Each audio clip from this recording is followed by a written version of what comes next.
जय श्री गणेशाय।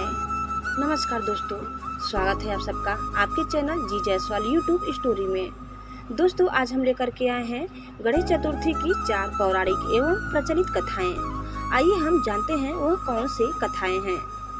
दोस्तों, आगे बढ़ने से पहले आप इस चैनल में नए हैं तो प्लीज इसे सब्सक्राइब कर ले। वीडियो को अंत तक देखिए। हमारा यह वीडियो आपको कैसा लगा कमेंट बॉक्स में जरूर बताइए। दोस्तों, संकष्टी गणेश चतुर्थी व्रत करने से घर परिवार में आ रही विपदा दूर होती है। कई दिनों से रुके मांगलिक कार्य संपन्न होते हैं तथा भगवान श्री गणेश असीम सुखों की प्राप्ति कराते हैं। माह की किसी भी चतुर्थी के दिन भगवान श्री गणेश की पूजा के दौरान संकष्टी गणेश चतुर्थी व्रत की कथा पढ़ना या सुनना जरूरी होता है।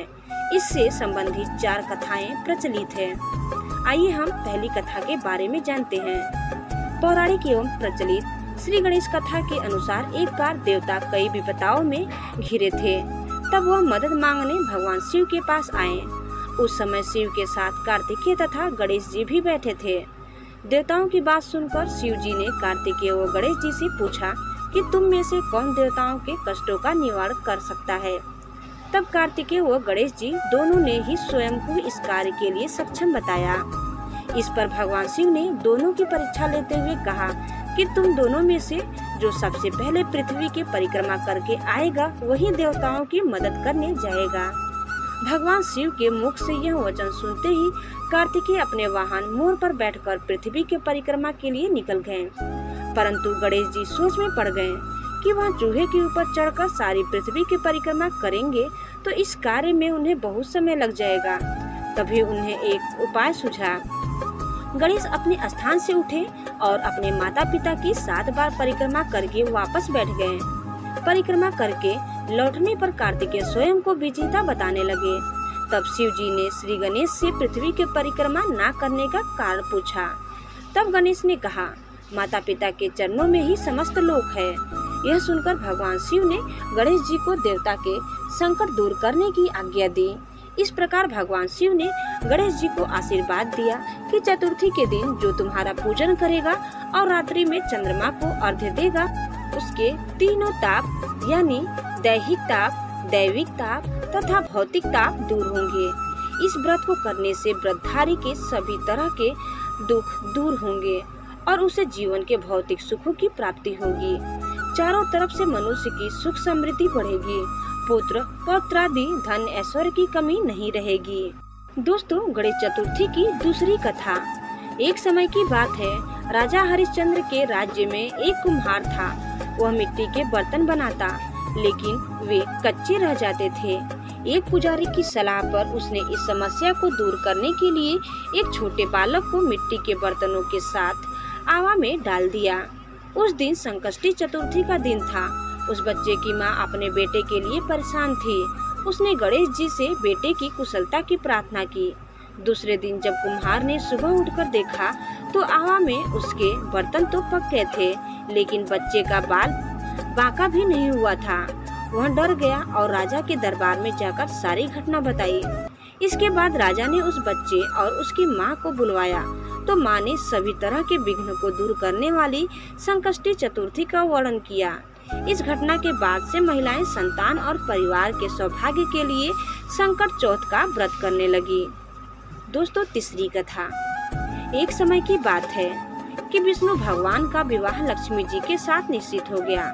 विवाह की तैयारी होने लगी। सभी देवताओं को निमंत्रण भेजे गए, परंतु गणेश जी को निमंत्रण नहीं दिया गया। कारण जो भी रहा हो, अब भगवान विष्णु की बारात जाने का समय आ गया। सभी देवता अपनी पत्नियों के साथ विवाह समारोह में आए। उन सब ने देखा कि गणेश जी कहीं नहीं दिखाई दे रहे हैं। तब वे आपस में चर्चा करने लगे कि क्या गणेश जी को नहीं न्योता है या स्वयं गणेश जी नहीं आए हैं। सभी को इस बात पर आश्चर्य होने लगा। तभी सब ने विचार किया कि विष्णु भगवान से ही इसका कारण पूछा जाए। विष्णु भगवान से पूछने पर उन्होंने कहा कि हमने गणेश जी के पिता भोलेनाथ महादेव को न्योता भेजा है। यदि गणेश जी अपने पिता के साथ आना चाहते तो आ जाते। अलग से न्योता देने की कोई आवश्यकता भी नहीं थी। दूसरी बात यह है कि उनको 1.25 मन मूंग, 1.25 मन चावल, 1.25 मन घी और 1.25 मन लड्डू का भोजन दिन भर में चाहिए। यदि गणेश जी नहीं आएंगे तो कोई बात नहीं, दूसरे के घर जाकर इतना सारा खाना पीना अच्छा भी नहीं लगता। इतनी वार्ता कर ही रहे थे कि किसी एक ने सुझाव दिया, यदि गणेश जी आ भी जाएं तो उनको द्वारपाल बनाकर बैठा देंगे कि आप घर की याद रखना। आप तो चूहे पर बैठकर धीरे धीरे चलोगे तो बारात से बहुत पीछे रह जाओगे। यह सुझाव भी सबको पसंद आ गया तो विष्णु भगवान ने भी अपनी सहमति दे दी।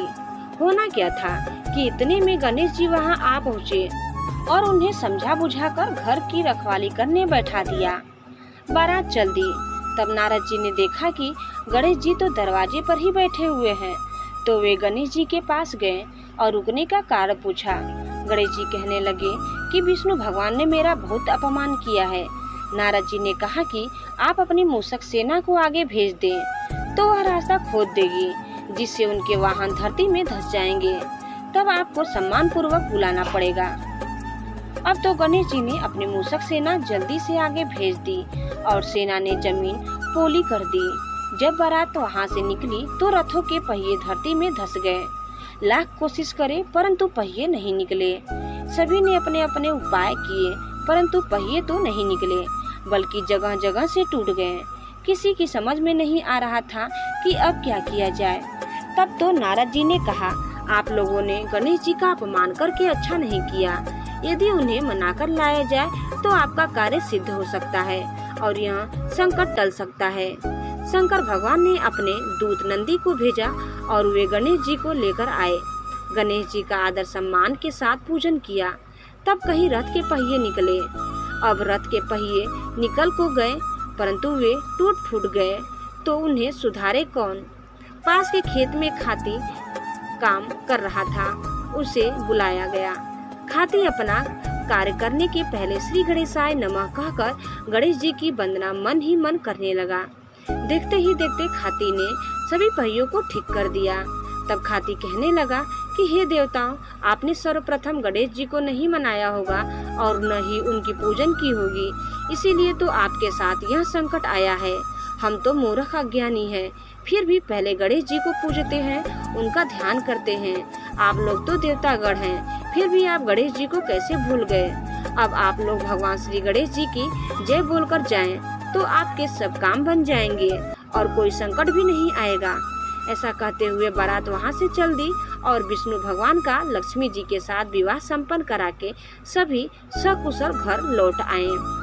हे गणेश जी महाराज, आपने विष्णु को जैसो कारस सरियो ऐसो कारस सबको सिद्ध कर जो। बोलो गजानन भगवान की जय।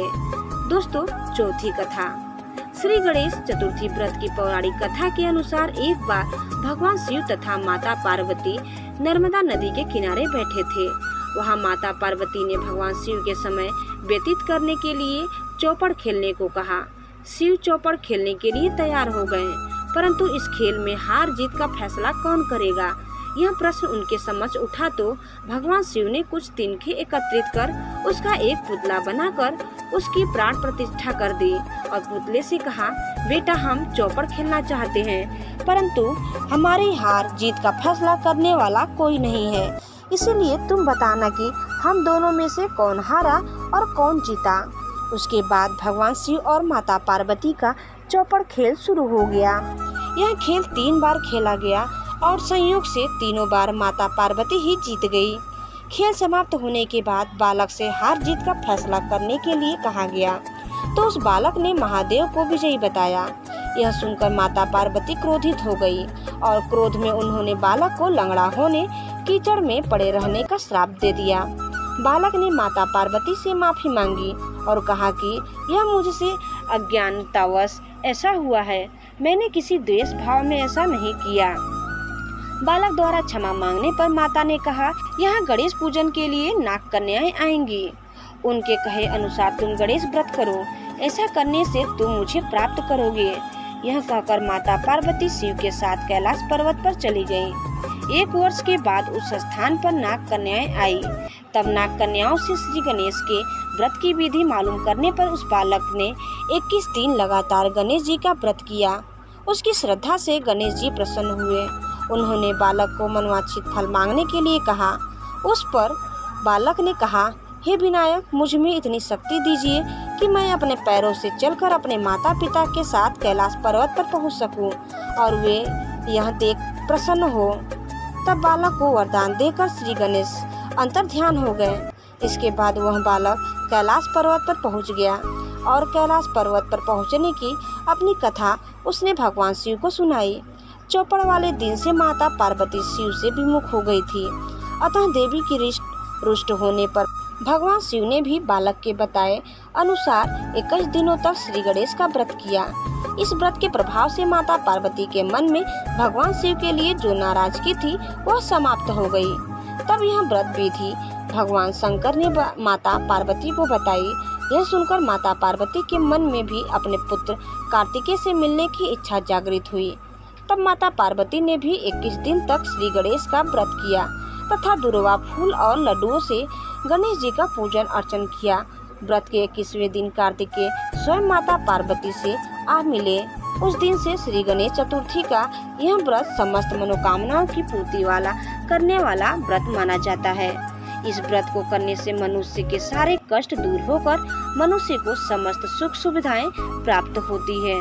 दोस्तों, आपको हमारी आज की यह कथा कैसी लगी हमें कमेंट बॉक्स में जरूर बताइए और आप इस चैनल में नए हैं तो प्लीज इसे सब्सक्राइब करना न भूलें। धन्यवाद।